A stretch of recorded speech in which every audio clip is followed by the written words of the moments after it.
नमस्कार। आज हम एक बहुत ही प्यारी कहानी सुनने वाले हैं जिसका नाम है सुनीता की पहिया कुर्सी।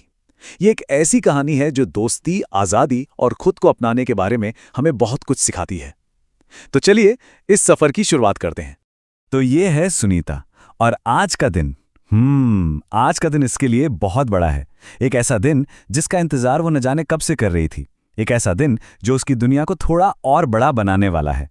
सवाल ये है कि आखिर आज होने क्या वाला है।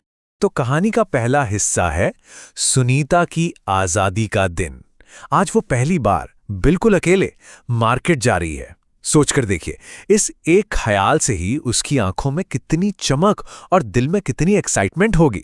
दिन की शुरुआत होती है सुबह 7 बजे और सुनीता भाई वो तो आज के लिए एकदम तैयार है। हाँ, वो चलने फिरने के लिए पहिया कुर्सी का इस्तेमाल करती है, पर इसका मतलब ये नहीं कि वो किसी पर डिपेंड करती है। उसने अपने सारे काम करने के अपने खुद के तरीके निकाल लिए हैं।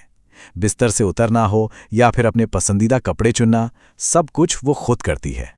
और उसका ये कॉन्फिडेंस, ये आत्मविश्वास ब्रेकफास्ट टेबल पर और भी साफ नजर आता है।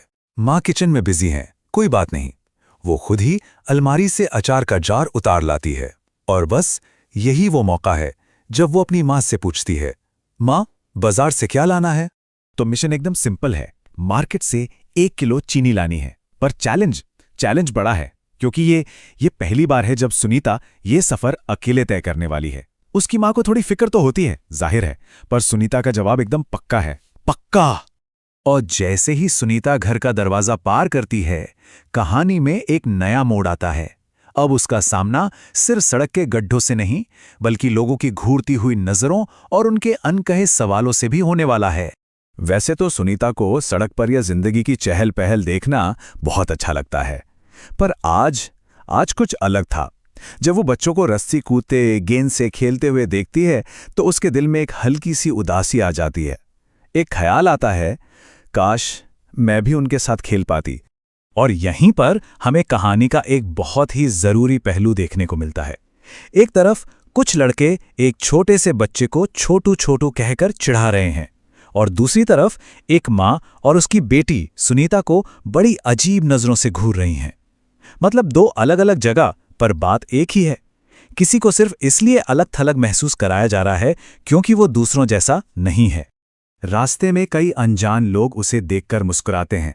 शुरू में तो उसे अच्छा लगता है, पर फिर वो सोचने लगती है, ये सब लोग मुझे ऐसे क्यों देख रहे हैं? ये एक सवाल उसे अंदर ही अंदर परेशान करने लगता है।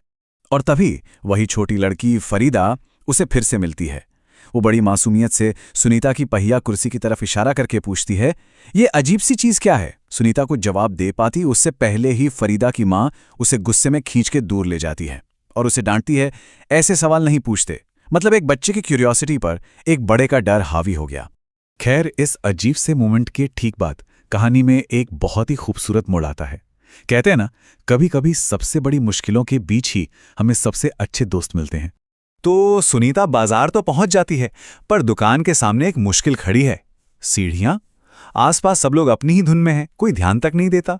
और ठीक तभी एक जानी पहचानी आवाज आती है, अरे ये तो वही लड़का है जिसे सब छोटू कहकर चिढ़ा रहे थे।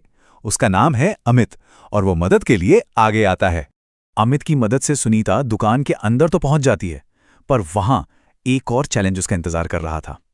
दुकानदार शायद हमदर्दी दिखाने के लिए चीनी का पैकेट सीधे उसकी गोद में रख देता है, और ये बात सुनीता को जरा भी अच्छी नहीं लगती। वो थोड़े गुस्से से कहती है, मैं भी दूसरों की तरह अपना सामान खुद ले सकती हूं। वो हेल्प और पिटी, मदद और दया के बीच का फर्क बहुत अच्छे से समझती है। और अब हम कहानी के उस हिस्से पर आते हैं जो सच में इस कहानी का दिल है। दुकान के बाहर सुनीता और अमित के बीच एक छोटी सी कॉन्वर्सेशन होती है। एक ऐसी बातचीत जो सिर्फ उनकी ही नहीं, बल्कि शायद हम सबकी सोच पर असर डालेगी। सुनीता अपनी फ्रस्ट्रेशन निकालती है कि लोग उसे एक अजीब लड़की की तरह क्यों देखते हैं। अमित कहता है, शायद तुम्हारी इस पहिया कुर्सी की वजह से। इस पर सुनीता कहती है, इसमें क्या खास है, मैं तो बचपन से इसका इस्तेमाल कर रही हूं। और बस यही आता है कहानी का सबसे पावरफुल मोमेंट। सुनीता जोर देकर कहती है, मैं दूसरे बच्चों से अलग नहीं हूं, मैं वो सब कर सकती हूं जो वो कर सकते हैं। लेकिन अमित, जो खुद ये सब झेलता है, वो एक बिल्कुल अलग बात कहता है। वो कहता है, पर मैं तो हूं दूसरे बच्चों से अलग, और वैसे ही तुम भी अलग हो। और ये एक बहुत गहरी बात है। अमित ये सिखाता है कि अलग होना कोई बुरी बात नहीं है, ये तो बस एक सच्चाई है जिसे एक्सेप्ट करना जरूरी है। अमित के इन शब्दों ने सुनीता को सोचने का एक बिल्कुल नया नजरिया दे दिया, और इस नई समझ और एक नए दोस्त के साथ घर वापसी का सफर अब बिल्कुल बदलने वाला था। अमित सुनीता की पहिया कुर्सी के पीछे खड़ा हो जाता है और दोनों हवा से बातें करते हुए सड़क पर आगे बढ़ जाते हैं। और जानते हैं सबसे अच्छी बात क्या थी? छोटी फरीदा, वो भी अब बिना कोई सवाल पूछे बस खुशी से उनके साथ साथ दौड़ रही थी। दोस्ती और एक्सेप्टेंस की कितनी खूबसूरत तस्वीर है ये। हाँ, लोग अभी भी उन्हें घूर रहे थे, पर इस बार सुनीता को कोई फर्क नहीं पड़ रहा था। एक दोस्त का साथ उसने उन घूरती हुई नजरों की सारी ताकत छीन ली थी। अब उसे समझ आ गया था कि अलग होना कोई बुरी बात नहीं है।